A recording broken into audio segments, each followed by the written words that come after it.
C'est un plaisir pour moi d'échanger avec les journalistes de la ville pour éclairer l'opinion par rapport à ce qui se passe autour du dossier de la rébellion qui s'entretient autour de la validation du mandat de l'honorable Elvis Mutiri et les actions en cours pour faire respecter cette décision judiciaire rendue par le Conseil d'État en date du 29 mars 2024. On va passer au jet de questions-réponses pour comprendre la question qui nous réunit aujourd'hui.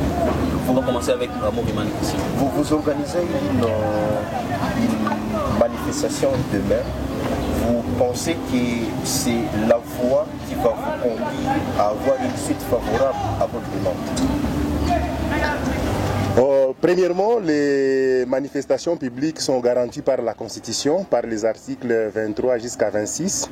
Et tout citoyen a le droit de manifester son indignation, son ras-le-bol face à une injustice qui s'installe et qui s'observe progressivement mais dangereusement à l'organe délibérante de la province du Nord Kivu.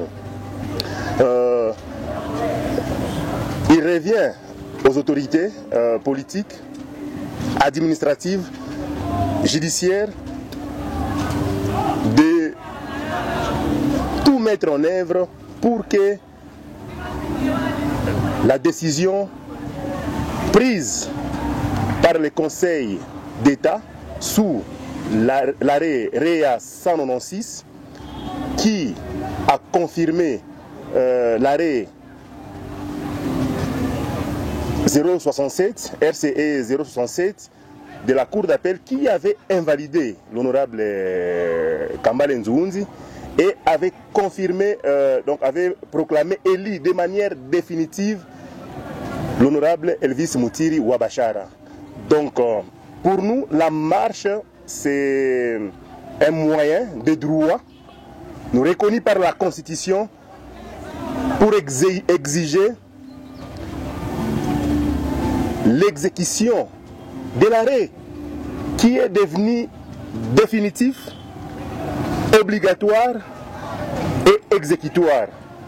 Donc nous nous indignons face à cette rébellion parce que la rébellion c'est une infraction pénale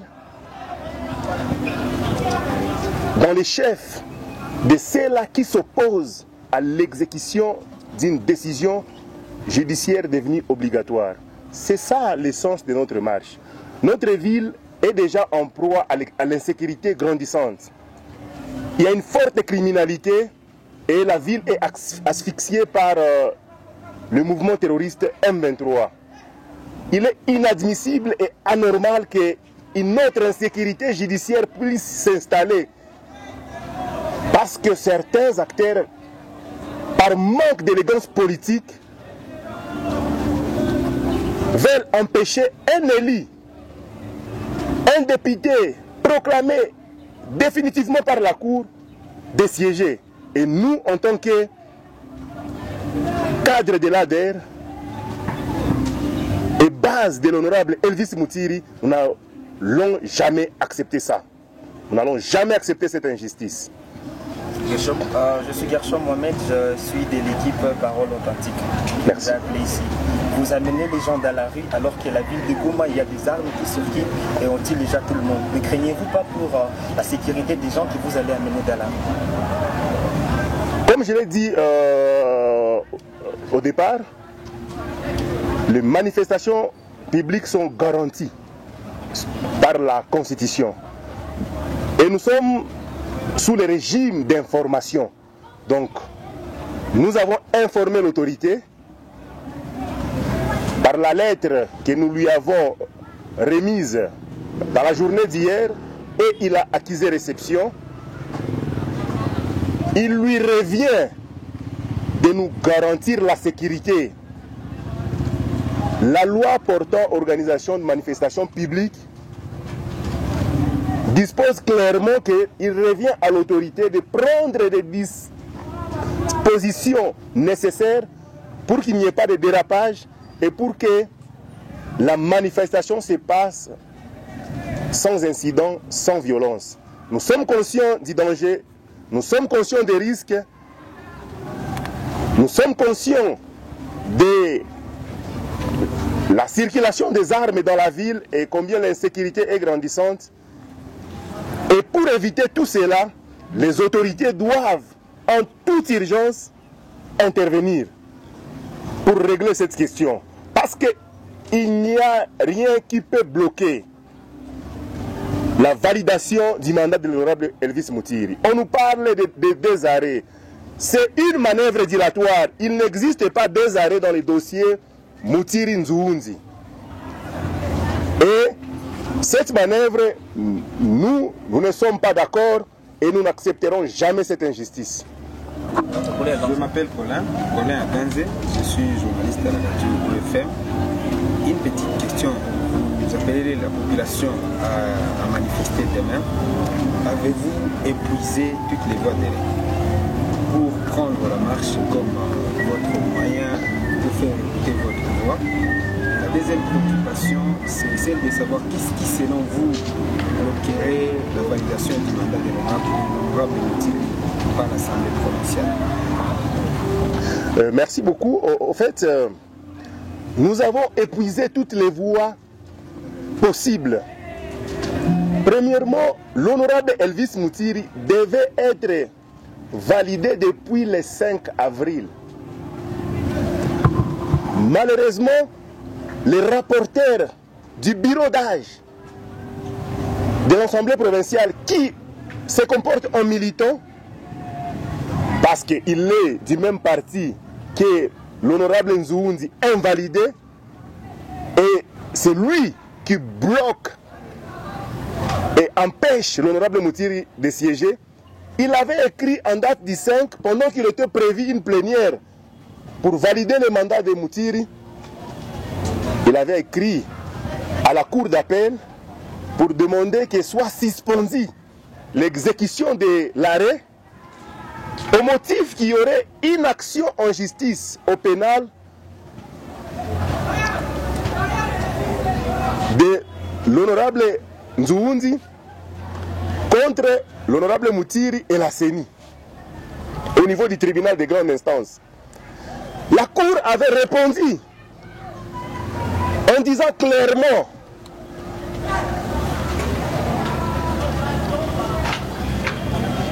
au rapporteur de l'Assemblée que l'arrêt du Conseil d'État est obligatoire et exécutoire et n'a pas un caractère suspensif. Donc aucune action en justice ne peut suspendre l'exécution, ne peut permettre la suspension de l'exécution de cet arrêt rendu par le Conseil d'État. Et avait demandé au bureau de l'Assemblée de procéder à la validation de l'honorable Mutiri. Et vous avez vu, vous tous, dans le média, en date du 10 avril, un communiqué signé par les rapporteurs qui invitait les députés à la plénière pour la validation du mandat de l'honorable Mutiri. Parce qu'en exécution de l'arrêt rendu par le Conseil d'État.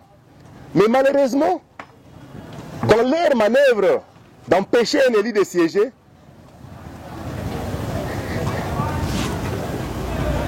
les gens de l'AVRP eux-mêmes se sont notifiés un arrêt du Conseil d'État en violation des règles de procédure en ce qui concerne les notifications des décisions judiciaires. C'est impossible. Je peux vous informer que quand le Conseil d'État a rendu son arrêt REA 196, le Conseil l'avait transmis à la Cour et c'est la Cour qui l'a transmis à l'Assemblée provinciale pour exécution. Contrairement au deuxième arrêt qui a été déclaré irrecevable. Donc, le deuxième arrêt décrétant l'irrecevabilité de l'appel du regroupement AMSC contre AADA de l'honorable Nzoundi a été notifié directement à l'Assemblée nationale. Donc, eux-mêmes, parce que les bureaux, tous, les bureaux d'âge, tous, ils sont de l'AVRP, ils se sont notifiés eux-mêmes pour créer la confusion et trouver un prétexte pour empêcher un député élu de siéger. Pour nous, nous pensons que pour la paix et la tranquillité, mais aussi la cohésion entre les composantes ethniques de la province, nous avons choisi ces moyens aussi de droit pour demander à l'autorité d'intervenir en toute urgence. Alors, je suis journaliste de pêche.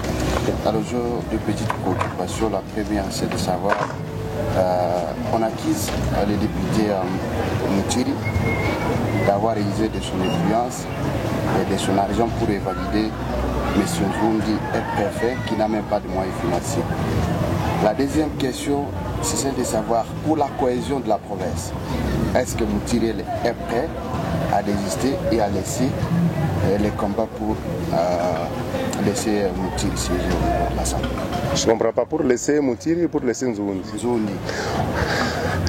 En fait, c'est ce que j'aimerais dire premièrement à l'opinion et à vous,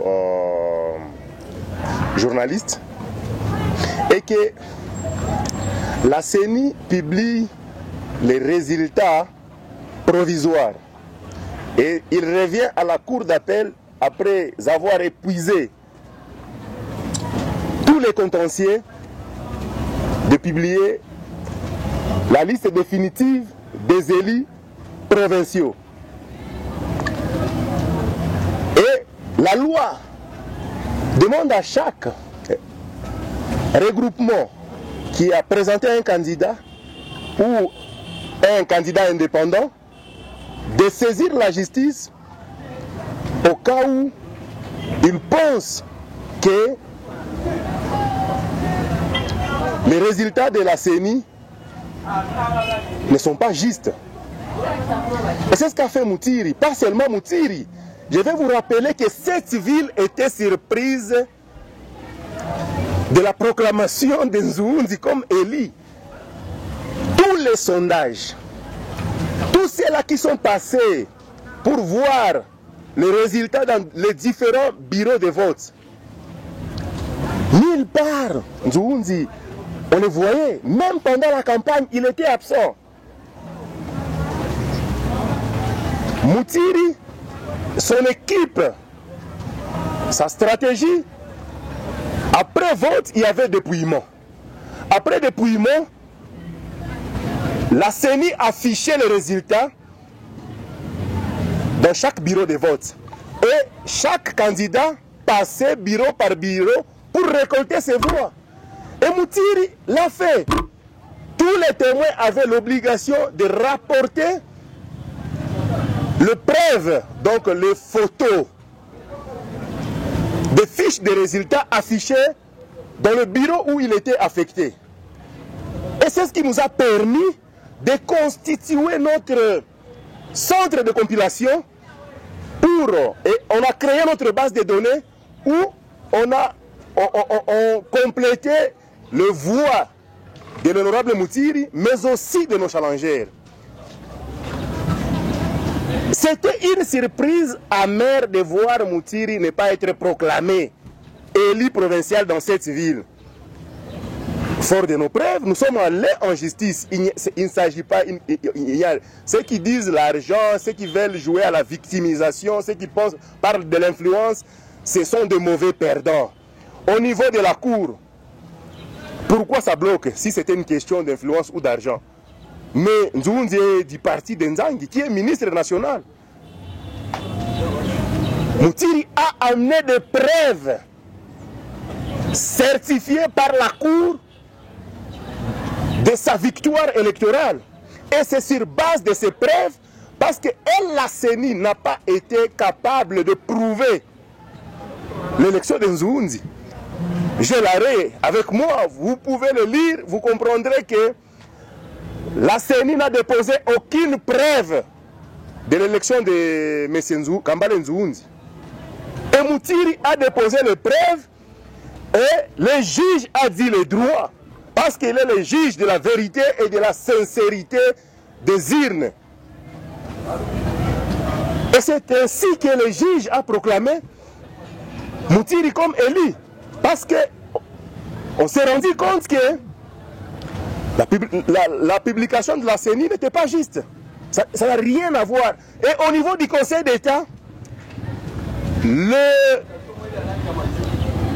la requête de AADA, encore une fois, a été jugée recevable, mais non fondée, faute de preuves. Il a été demandé aux amis de AADA d'apporter des preuves contraires attestant la victoire de M. Nzoundi. Et pour les électeurs de Moutiri, pour sa base, pour son parti et son regroupement, c'est le triomphe de la justice. Et ce qui reste seulement, c'est l'exécution des arrêts de la Cour et du Conseil d'État. La deuxième préoccupation n'a pas répondu. C'est la cohésion de la province. La cohésion de la province passe par la vérité et la justice. La vérité est que Moutiri a gagné les élections et il a été proclamé définitivement élu. Ce sont les acteurs en manque d'élégance, de fair play, nos frères de l'AVRP qui doivent accepter leur échec et tourner la page et permettre à ce que les institutions puissent fonctionner normalement. Sans cela, c'est vouloir déstabiliser. Ce qui déstabilise, ce ne sont pas les cadres de l'ADER. Ce n'est pas Moutiri. D'ailleurs, Moutiri est resté silencieux. Il a suivi toutes les voies possibles. Vous allez vous rappeler qu'après la publication des résultats par la CENI, Moutiri avait communiqué. Vous l'avez vu, vous êtes de la presse. Il avait écrit un message de remerciement à la population. Et puis il a suivi les voies de recours possibles. Nous ne nous sommes pas agités, nous nous sommes comportés en homme d'État et la justice nous a rétablis dans nos droits. Et pour la cohésion, je demanderai à l'excellence Mwindo Nzangi, que je respecte énormément, pour avoir travaillé avec lui plusieurs années, disait de son élégance politique qu'il a toujours caractérisée,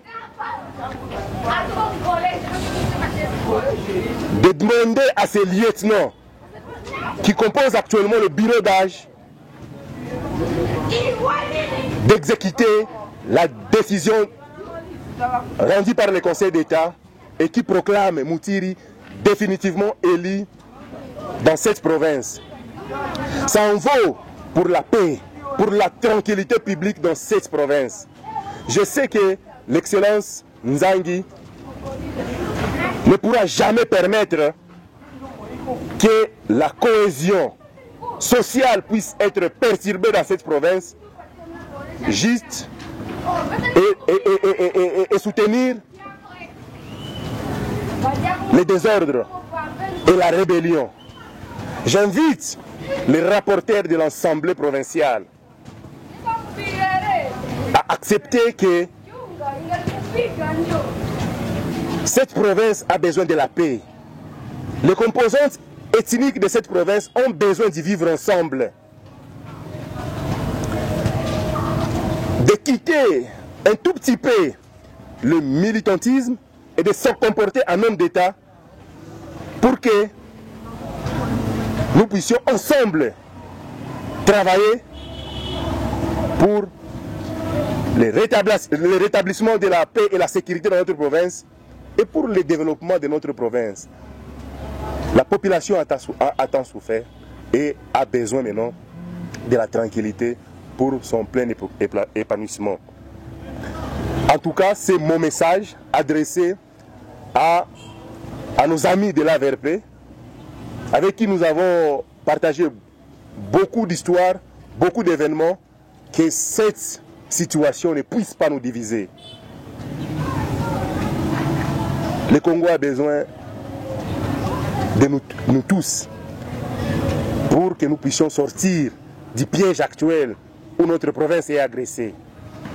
Aux autorités, principalement le gouverneur militaire, qui est toujours à l'écoute des indignations de la population, de comprendre que cette question peut aller au-delà des ADER et AVRP et embraser les communautés de cette province, ce qui n'est pas bon. Nous nous sommes toujours bâtis pour le vivre ensemble, pour l'unité et pour la cohabitation, pour que notre province et notre ville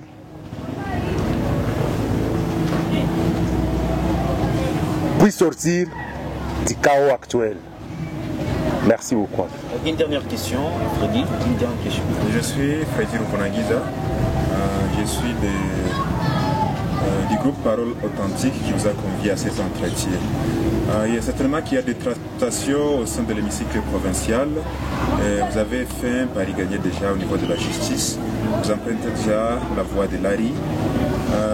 Si une fois, que comptez-vous faire si une fois votre manifestation n'est pas autorisée par l'autorité urbaine? Premièrement,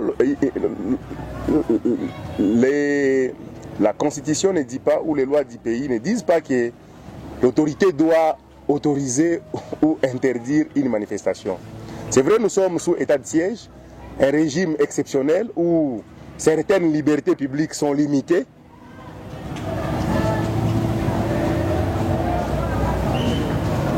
Nous savons aussi que l'adversaire, donc nos amis peuvent aussi profiter de la situation pour saboter la manifestation et pour en tout cas envenimer la situation. Et ce dont nous n'avons pas besoin, ce que nous voulons, c'est qu'au travers de notre lettre, au travers de notre message, que les autorités puissent nous écouter. Que les autorités comprennent les dangers qui nous guettent. Si l'autorité nous invite et pense que la situation ou le contexte sécuritaire de la ville ne permet pas qu'il y ait une manifestation, nous irons à sa rencontre et nous prendrons une décision. Et nous reviendrons vers vous pour vous signifier si l'activité est suspendue, annulée ou maintenue. Merci.